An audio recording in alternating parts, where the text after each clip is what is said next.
Some might say that Warlocks have been sold short when it comes to Solar 3.0. However, today I'm going to show you a build that's going to change your mind. This build gives you unlimited fusion grenades, plus it's going to give you really quick healing, making this build suitable for endgame PVE content like the new dungeon, Nightfalls, raids and also legend and master lost sectors. Well, today I'm going to run through all the components of the build, including the Solar 3.0 setup. You got the aspects and the fragments, the exotic armour, the weapons and also the mods. Well, if you're new around here, I find this useful, don't forget to hit that subscribe button down below for all the latest Destiny 2 content and turn on notifications by hitting that bell. And roughly 98% of viewers who watch This Week in Video Games aren't subscribed, so subscribe today and never miss an update. Well, this build is great for Warlocks looking to go into endgame content, as it's going to give you a damage boost, plus you're going to have that recovery built in. We're going to be constantly charging up our grenades, delivering big damage charged by Solar 3.0, plus using the exotic armour piece that's been in the game for a long time, but it's been underused in the past few years. I'm going to get into the detail of the build soon, but there's a few main components to the build. So we want a Solar 3.0 ready Warlock, Starfire Protocol, Touch of Flame, Osteostriga or Witherhoard, that is your choice, and then finally the mod Classy Restoration. Everything outside of these core components can be tweaked and changed to fit your personal preference. We're looking at the highlights. We're going to supercharge our fusion grenades with Solar 3.0 to create explosive damage, and our primary weapon in the Empowering Rift is going to help us recharge our grenades very fast, plus Classy Restoration is going to give us both healing and an Empowering Rift at the same time. Well, without further delay, let's dive into the build, and first of all, let's have a look at our Solar 3.0 setup. So for our grenade, we're using a fusion grenade. For our class ability, we're using an Empowering Rift. And for our super, I'm using Well of Radiance, but you can also use Dawnblade 2. A couple of key things here are the fusion grenade and the Empowering Rift, but I'll get to that in a minute. Then let's have a look at the aspects. So I'm using Touch of Flame. Your healing, solar, fireball and fusion grenades have enhanced functionality. So healing grenade has improved cure and restoration. Solar grenade increase the linger duration and fires blobs of lava. Firebolt grenades increase the target search radius and count, and crucially, fusion grenades explode twice. Well, then I'm using heat rises so you can fire your weapons, melee and throw grenades while gliding, consume the grenade, and the final blows while airborne increase the duration of heat rises and grant melee energy. Well, next up, let's have a look at the fragments. I'm using Ember of Searing, so defeat scorched targets to grant melee energy. Ember of Torches, powered melee attacks against combatants make you and your nearby allies radiant. Then we've got Ember of Blistering, so defeat targets with solar ignitions grant grenade energy.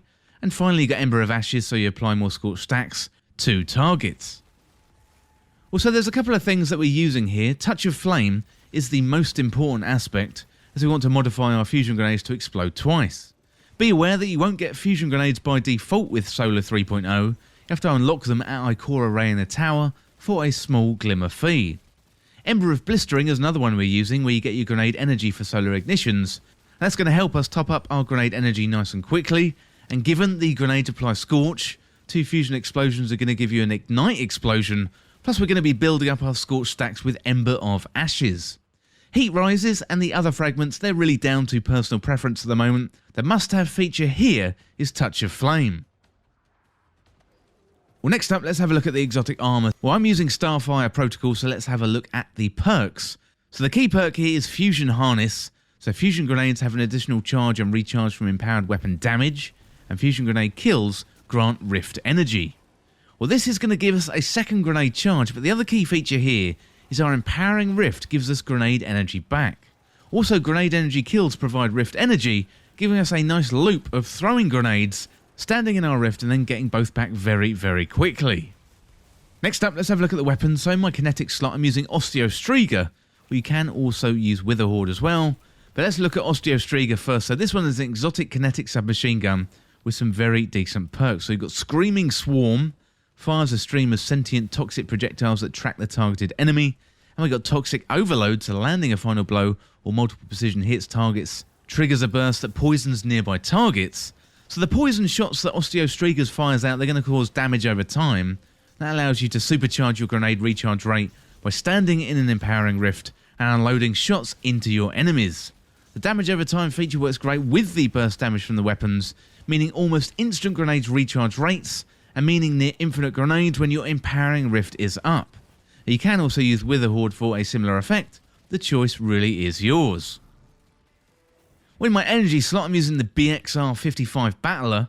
The energy slot doesn't really matter too much here, but I've chosen the BXR55 Battler, given it's a solar weapon, and it also gives me some range if I need it. Plus, I've got to roll with Adrenaline Junkie and Demolitionist on this weapon. That's going to help us recharge the grenades even faster. In my power slot, I'm using Heathen Vengeance. So I've got a roll here with Auto-Loading Holster and Vorpal Weapon. Auto-Loading Holster is really good, because I'm automatically going to reload my weapon when I'm using my other weapons, allow me to switch back to my rocket launcher, and I'll always have a shot in that launcher ready to go for that big DPS. Finally then, let's have a look at the mods. So I'm using a combination of Elemental Well mods and Artifact mods here. So first of all, Explosive Well Maker. Rapidly defeating combatants with explosive damage spawns a solar Elemental Well. Then Elemental Ordnance, so defeating a combatant with a grenade spawns an Elemental Well that matches your subclass energy type. And finally using Font of Might, so picking up an Elemental Well that matches your subclass energy, grants a temporary bonus to weapon damage of that same elemental type. And then I'm using Classy Restoration, so activating your solar class abilities grant you restoration. So there's a couple of things going on here. I'm spawning elemental wells, then mainly using them for more damage via Font of Might. You might want to add some healing or restoration via the elemental wells. It really is up to you. Classy Restoration is really where the build gets interesting. This is a Season of the Haunted mod, and I think it's going to be the reason this build is going to be one of the top ones this season. This gives you restoration when you activate your class ability. Therefore, when you put down your empowering rift, as well as helping you recharge your grenades super fast, you are going to be healing yourself, and this means both weapon damage and healing at the same time, and this is what's going to help you keep you and your fire team alive for that endgame PVE content. Well, this one is really good fun. Definitely recommend, if you are a Warlock, jump in and try this one out, and also let me know what you think of the build in the comments. If you've got any improvements, share your ideas with the community. Well, that is it for this easy Endgame Warlock Solar 3.0 PvE build with Starfire Protocol in Destiny 2. And as always, thank you so much for watching or listening.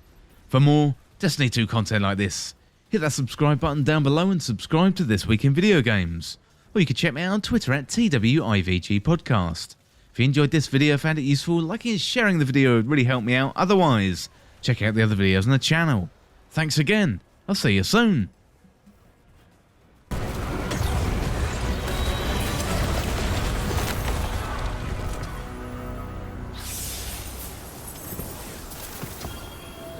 It's done then. No thanks to your crow. His debt is settled. Saladin saw to that. If he hopes to earn my favor again, then he must try harder. I serve only one queen.